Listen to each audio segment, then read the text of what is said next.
I'm Michael Santos, founder of Prison Professors, and I'm really grateful to you for being a part of our community. Every day we create new content with hopes of helping people who are justice impacted or people in struggle or crisis figure out how can I move towards a better outcome. And it doesn't matter what kind of challenge or crisis the person faces, there always should be a strategy, and that strategy should align with how we define success. So today I created part of another installment for a rather lengthy project that I'm doing to help people in jails and prisons really understand how to advocate for themselves. In all reality, anybody, regardless of what stage of the journey they're in, if they're facing a crisis, they should use this same strategy, this strategy that requires us to really invest in ourselves and figure out what can I do today to get the outcome I want later. Too many people just kind of try and outsource that decision. They wait for their lawyer to change things. They wait for the prison system to change things. They wait for Congress to change things. And as somebody who went through 26 years in prison, I can say that never really worked for me. I knew that I was facing something really challenging, and I knew that the onus would be on me to change it, just like the onus is on you to change your life. So if you want to build something better, I hope that you will find value in today's blog, which I'm going to read right now. And I hope that you will find some way to use it in your life. If you're listening on YouTube or iTunes and you want to actually see the blog, just visit us at prisonprofessors.com. Make sure you subscribe, and you will find this message just by typing in the title of today's blog, which is Best Practices in Self-Advocacy. And now I'm going to start reading. If you're inside of a jail or a prison, make sure that you question along and figure out, how can I use these tools, tactics, and resources to improve outcomes in my life? That's really the challenge, because that's where I'm committed to, helping justice-impacted people get the best possible outcome. So let's start reading. So this is Best Practices in Self-Advocacy. To self-advocate effectively, each person going through the criminal justice system should have a basic understanding of the system. American high schools teach courses on civics, which provide insight into the three branches of government, including the legislative branch, the judicial branch, and the executive branch. A quasi-fourth branch of government includes the media. If we learn how to use the media effectively, we may become more efficient in our self-advocacy efforts. When navigating a lengthy prison term, we must frequently deploy self-advocacy efforts. Those efforts may require elaborate planning, and they sometimes need a strategy that allows us either to 1. Anticipate obstacles, 2. Respond to obstacles administratively, 3. Use strategies that require us to work within each branch of government, 4. Develop a sophisticated media strategy that could potentially assist with self-advocacy efforts. To navigate such complexities, a person needs to understand our structural system of government. Many people describe the United States as a democracy. Such a description is inaccurate, as our government isn't a true democracy. In a true democracy, the people vote on everything, and the majority wins. Citizens vote to elect leaders in the United States, but they don't vote on how systems operate. Our Constitution organizes our country as a federal republic. In this form of government, people campaign on issues or policies they want to promote. We hold state and national elections. Some people run for political office. Depending upon the role they choose, those politicians may serve 2-year terms, 4-year terms, or 6-year terms. While people are in that office, they have the power to make decisions. We use democratic principles to elect those government officials. I'd like to paraphrase Winston Churchill, a former leader of the British government, who said that democracy is the worst form of government except for all others. And as Socrates said, in a good government, people can change laws they disagree with by electing officials or running for office to campaign on legislative reform. But citizens do not have the right to break laws. If we want to change the system, we have a responsibility to work within the system and advocate in ways that will lead to reforms. And I started on this reform path when my prison term began in 1987. While incarcerated, I used the same principles to guide my decisions that I recommend to each person in our community. 1. Define success as the best outcome. 2. Create a plan to take you from where you are to where you want to go. 3. Put your priorities in place. 4. Develop your tools, tactics, and resources. 5. Create an accountability metric to stay on track. 6. Execute your strategy every day. And 7. Refine your strategy as new information comes your way. People in prison must expect the system to present obstacles and challenges. They must find a way to overcome those challenges, using the system and building a strategy that will advance prospects for success, given the anticipated challenges and obstacles that the system presents. A pursuit of self-advocacy does not imply an overnight fix. As the cliche holds, overnight success is always 20 years in the making. We need a long-tail strategy. Our strategy requires us to understand what levers we can pull and when we should pull those levers. Perhaps an analogy can help. Let's talk about Bob's futile efforts on advocacy. Let's imagine Bob, who lives in Seattle. He just had a phone conversation with his Aunt Sarah, who lives in Chicago. Aunt Sarah told Bob that she had put a check for $500 into a white envelope and mailed it to his address in Seattle that afternoon. Bob wanted the money. As soon as he disconnected his call with Aunt Sarah, he turned on his computer to look up the phone number for the Postal Service in Chicago. He called the number. After several attempts, he connected with a human, a clerk. Bob told the clerk, "Hey, I just spoke with my Aunt Sarah, who lives in Chicago. She told me that she sent a check through the mail today. I'm calling because I want you to help me get that check faster. She said she mailed it in a white envelope." Question: what would you say about the sophistication of Bob's strategy to accelerate the delivery of the check he wanted to receive? Like the Bureau of Prisons, the U.S. Postal Service is a massive bureaucracy. It employs thousands of people. Those people do not necessarily think about Bob or any single person. Some people who work in bureaucracies hold positions of power. Other people who work in bureaucracies are functionaries. They don't define success as performing specific tasks for a particular individual. For them, success means creating policies and procedures or adhering to policies and procedures depending upon their role within the bureaucracy. If they want to move higher in the bureaucracy, they serve the system, not any particular individual. Sometimes we lose sight of how our government and bureaucracies function if we live in prison. We want the system to see us as individuals, but it doesn't. That doesn't mean we give up. We need to self-advocate. And to self-advocate, we need to deploy the same strategies that lead to success in any area of life. If a person wants a better outcome, a person needs to deploy a better strategy than Bob used. Bob knew what he wanted. He wanted the U.S. Postal Service to expedite the delivery of a white envelope that his Aunt Sarah had put in the mail.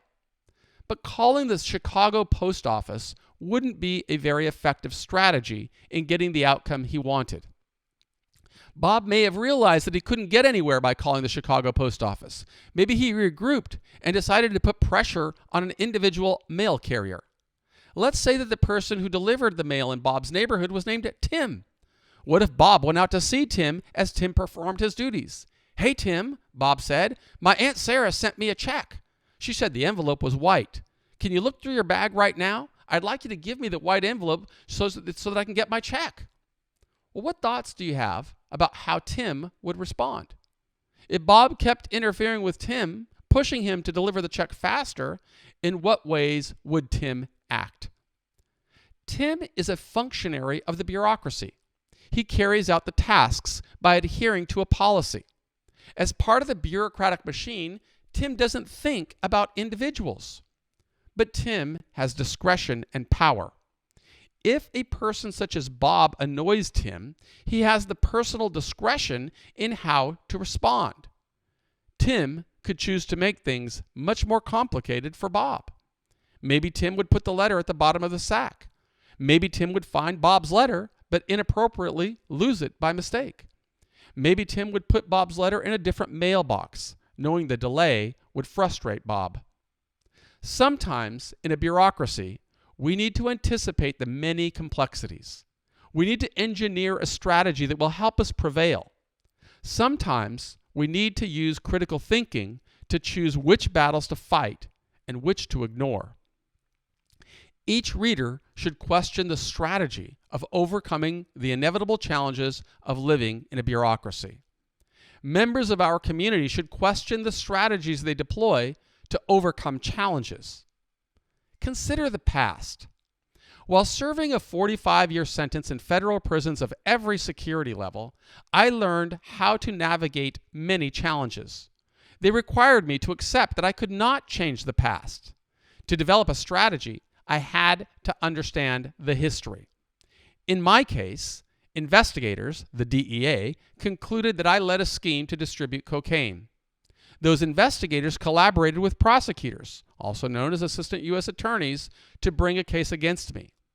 The AUSA convened a grand jury to consider the evidence against me. The grand jury chose to indict me, exposing me to the charge of continuing criminal enterprise, which carried a potential life sentence. I hired a lawyer who told me that a significant difference existed between an indictment and a conviction. That was the message I wanted to hear, but not what I needed to hear. Despite my guilt, I exercised my right to proceed through trial, forcing prosecutors to prove the case. During the trial, I lied on the witness stand. A jury returned a unanimous verdict convicting me of all crimes. A judge sentenced me to the custody of the Attorney General so that I could serve a 45-year sentence. The Bureau of Prisons categorized my crime as a greatest severity offense, which included a public safety factor requiring that I begin serving my sentence in a high-security penitentiary. Given that I couldn't change the past, I needed to navigate toward the best possible outcome. It wouldn't make sense to try and rethink my earlier decisions. Saying I wanted to get out of prison wasn't going to get me the result I wanted. Complaining that the Bureau of Prisons held me in the wrong kind of prison wouldn't lead to success. To master the art or science of overcoming struggles and obstacles, we need to craft a plan. That plan must include a strategy to overcome inevitable obstacles, given the predicament accompanying our past decisions. If I understood the system's complexities, I could develop the strength to advocate for myself more effectively. Complaining about systems would not lead to success. I wanted to be different from Bob, who fought feudal battles, such as calling the U.S. Postal Headquarters in Chicago. He may have wanted to expedite the delivery of an envelope that his Aunt Sarah from Chicago said she sent. Yet if Bob lacks critical thinking skills, he will waste time on efforts in futility. Learn how to self-advocate. Overcoming challenges requires a person to 1. Engineer a strategy, 2. Have straightforward tactics, 3. Develop tools and resources, and 4. Execute the strategy effectively. Sometimes, however, when the bureaucracy of a big government system traps us, we forget to consider how the system operates. Instead of creating strategies that can lead to success, we try to act with the questionable wisdom of Bob. Everything would be excellent if all government systems operated as the politicians promised, but they do not. Problems exist. The legislative branches of big government pass laws and deploy financial resources for the executive branch to carry out those laws. The executive branch of government may do its best, but it creates a bureaucracy that operates with policies and procedures. The judicial branch of government assesses whether the systems adhere to the principles of due process, but it doesn't get involved with the day-to-day operations of systems. I cannot change the system for anyone, but I can show others how I developed tools, tactics, and resources in self-advocacy to help me through a 45-year sentence. You can use them for your own situation. When obstacles surfaced, I knew I had to work within the system, pulling levers where I could, leveraging resources when possible, and using administrative, judicial, and media resources to bring change and move closer to getting the response I wanted. I always say that I would never ask anyone to do anything I didn't do to help me cross through 9,500 days in federal prison. Since completing my obligation to the Bureau of Prisons in August of 2013, I have used these same strategies of creating plans, putting priorities in place, and executing the strategy daily. Advocacy is the nature of my business. I strive to change big government systems. To change such systems, I need a good strategy. That strategy requires me to define success. I want to improve outcomes for all justice-impacted people, advancing reforms that open mechanisms for people to work toward earning freedom based on merit rather than on the turning of calendar pages. Examples would include expanding the use of the First Step Act so that all people get access to earned time credits, opening opportunities for merit-based sentence commutations, and reinstating the U.S. Parole Commission. To succeed, I need a comprehensive strategy that would include an assessment of strengths, weaknesses, opportunities, and threats. So what's the strength? Well, I am persistent, resilient, and have a self-directed work ethic. I can spread messages at scale and influence millions of people with technology. That scale opens opportunities to influence voters, leaders, and people within the system. Weakness. I have felony convictions that resulted in my 26 years in prison. People will use my criminal background to threaten my credibility. Opportunities. Mass incarceration represents the most significant social injustice of our time, influencing the lives of every American. We overuse our nation's criminal justice system, charging people with crimes when civil remedies would be more appropriate. The longer we expose people to corrections, the less likely people are to emerge successfully. Improving this system will make a positive impact on society and the lives of people. Threats. An ecosystem exists around big government and its massive criminal justice system. The more successful I become as an advocate, the more opponents I will face. Some opponents have a vested financial or career interest in keeping this system as it is. They will use my criminal background as a tactic to silence me or weaken my message. As I learned while climbing through 9,500 days in prison, I must rely upon the same strategy to succeed in my goals. I must constantly question whether I am using a good strategy or wasting time with futile energies, such as Bob's strategy to accelerate the delivery of his white envelope from his Aunt Sarah in Chicago. Each person grows more potent when the person spends time crafting a plan. That plan sometimes requires a response when the system doesn't go our way. Therefore, we must know what levers to pull and when we should pull them. And that's today's blog, which is really on best practices in self-advocacy. And it's going to become part of one of these books that I create that look like this, right? That I offer and to people in jails and prisons across America. Because really, I really truly believe that this nation's commitment to mass incarceration is one of the greatest social injustices of our time. And as such, I have a duty to try and share, hey, what can we do? What can you do? Well, if you're in a jail or a prison, I am asking for your help.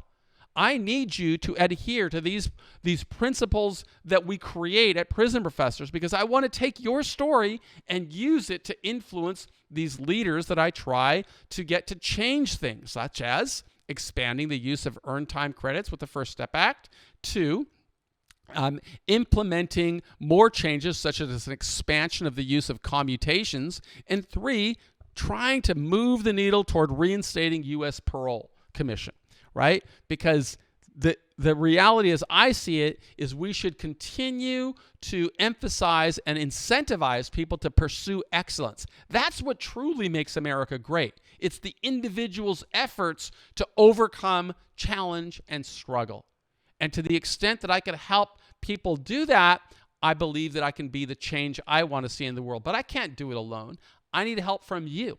So if you're going through the criminal justice system, make sure that you're using the Prison Professors resources and documenting your path, as will be recommended in the book that I create. And this is going to be, a self-advocacy kind of reentry plan workbook that you can use. And if they don't make it available in your institution, you can still get it. Your family can get it right by visiting Prison Professors and just downloading it as a PDF and sending it to you in the mail. Or they can go to the top of the page and see our resources where we have our full catalog of books and courses to help people get a better outcome. I would never ask anybody to do anything that I didn't do while going through 26 years in prison. These strategies empowered me, and I believe they can empower you as well. My name is Michael Santos, and on behalf of our entire team at Prison Professors, if you're watching this outside, I will ask you to subscribe, whether it's iTunes or Prison or the YouTube channel, or download things at our website at prisonprofessors.com. But if you are in a jail or a prison, I'm going to encourage you, use these strategies to become a better self-advocate. Thanks so much for being a part of our community.